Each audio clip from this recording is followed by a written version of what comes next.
Hi there, Zam here for NerdTube. These are my thoughts and spoilers of Mobland Season 1, Episode 3, Plan B. The reason why we have a Plan B comes from the genius mind of Harry D'Souza, and I'll mention that a little bit later. But yeah, as we saw last week, the Stevenson boy has been chopped up into pieces. He is dead. And unless they can figure out a way, the Plan B, so to speak, of how to resolve this issue, then there's going to be a war between the Harrigans and the Stevensons. At the very beginning of this episode, we see Kevin Harrigan's house getting blown up, so the war is definitely on. But Harry has the bar owner, the one who's got the body of the Stevenson body, so to speak. So he's interrogating him and finds out some juicy information. You see, it was Eddie Harrigan, the young lad, the young Harrigan boy, the grandson of Conrad. It was him who wanted the Stevenson boy to be killed. I mean, with friends like that, who needs enemies, huh? But regardless, you can tell that Eddie Harrigan is a fucking nutcase. He's a Patrick Bateman, American Psycho type of person. He's rich. He's spoiled. He's arrogant. He feels nobody can touch him because of his connections. And he does stupid shit like killing his own friend. Anyway, Kevin is really pissed off about this because his son has done this and basically started a war.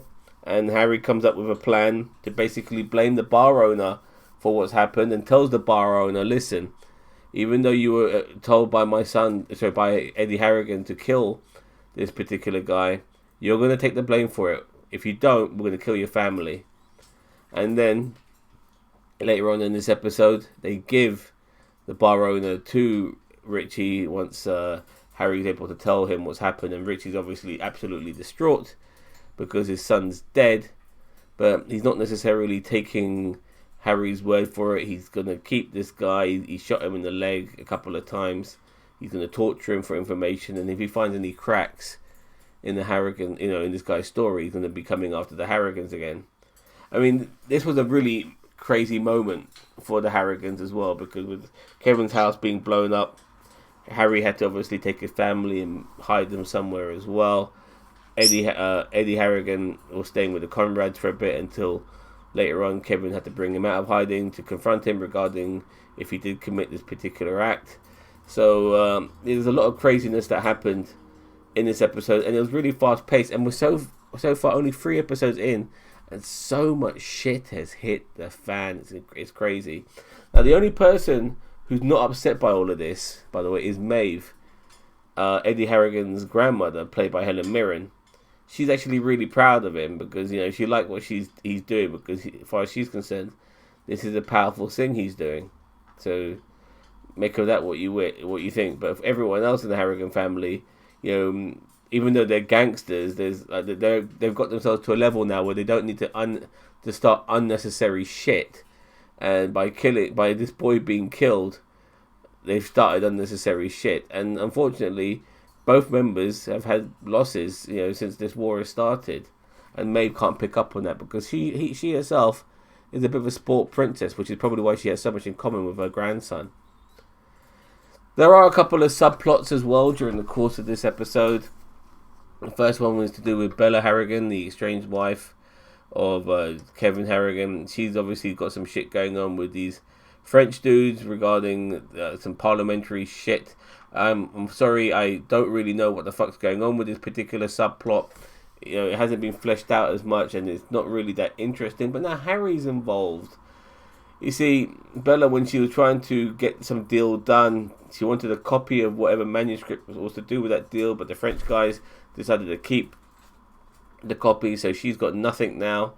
And now she's worried, how this would affect the family as well, because being gangsters is one thing, but having the politicians and the government involved in your shit could really expose them in the wrong way.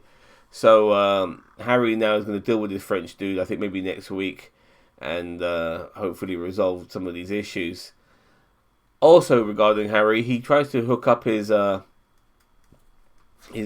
cleaner, giving I think a member of a family, the cleaner's family, a good life by putting them in an old people's home. Very nice of Harry to do that. But whilst he was at this old people's home trying to resolve some issues, he sees a familiar face. Now, this is somebody from his past, because when he was in jail, some of the screws in jail beat the shit out of him, and he sees one of them, and he's obviously older now, and he's in a retirement home. But this is something I think Harry won't be able to let lie. He won't let sleeping dogs lie on this one. He'll want to come back after this guy and probably kill him and finish him off before life does. So we'll see when that happens, but I'm sure that's definitely on Harry's agenda. But unfortunately for Harry, he can't deal with that right now because he's too busy dealing with the war between the family he's involved with, the Harrigans and the Stevensons. But as I said earlier, he does obviously give Richie Stevenson the bad news, and hopefully that, for as far as he's concerned, hopefully giving that bartender away as the culprit will resolve everything. But we'll see what happens in the future. Regardless, excellent episode. I love this show. It's really crazy. There's so much travelling around London in this episode, going here, there, and fucking everywhere. As a cab driver myself, it's not so easy to drive here, there, and fucking everywhere, especially during the course of the week. Maybe it was public holidays, maybe it was a weekend, who knows. But regardless, London's a big city, and travelling around it during the day is not necessarily that simple. Whatever day it may be, you're guaranteed traffic, you get guaranteed slowdowns, and these fuckers were fucking everywhere. 1 minute they're by the O2, which means they're in Greenwich. Next thing you know, they're in bloody Hammersmith, and and all. Like, what the fuck? Like, they were everywhere. Good episode, nevertheless. I'm gonna give this episode a 9 out of 10. I thoroughly enjoyed it. The subplots, here, there. Oh, by the way, there was another incestual moment as well, with Eddie speaking to his auntie, who happens to be his half aunt, so to speak, and he mentioned how he typed in half aunt or step aunt in Pornhub and found no searches. Seriously, this incestual shit needs to kind of stop. I mean, they're not actually doing actual incestual shit, but these references here and there makes my stomach churn. Come on, you're supposed to be a family that's sticking together, not fucking each other. Nevertheless, 9 out of 10 is what I'm giving it. Great show. Looking forward to next week's episode. We'll see what shenanigans happen. I don't necessarily think everything's resolved. I think more stuff is about to happen. And then maybe Richie will find out the truth, that it was Eddie Harrigan who got his son killed in the first place. Maybe that might come to surface at some particular point. But yeah, the war now has kind of been nipped in the bud a little bit, so we'll see where things go next week. But this is just the upcoming calm, that is, before probably a new storm. Let me know what you think of episode 3, Plan B. Don't forget to like, share, subscribe to NerdTube, the greatest social media channel you never heard of. Take care now. Bye-bye.